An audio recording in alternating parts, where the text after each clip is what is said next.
धर्माची पालन करून त्याच्यानंतर एके दिवशी बाबा मुलं मोठी झाली की त्यांच्या हातात कारभार द्यावं आणि आई वडील दोघेही आता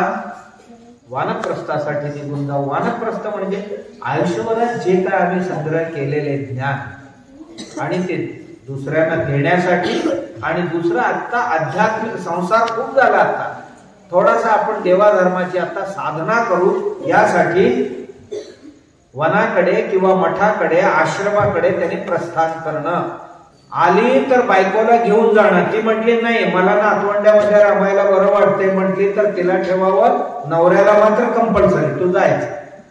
जाऊन तिथे गुरुकुलात आलेल्या मुलांना जे जे काय आपण शिकलेले आहोत, अनुभव घेतलेले आहोत, ज्या विषयातला असेल बाबा दिवाणजीचं काम करायला असेल तर अकाउंटिंग शिकव, लोहारीचे केला असेल तर लोहारी शिकव, सुतारीचे केला, आयुष्यभर जे केलं आहे ते ज्ञान त्या मुलांना देणं आणि तुम्ही मुलांना ज्ञान द्यायला पाहिजे, त्यांनी तुमची सेवा केली पाहिजे, असा दोघांचा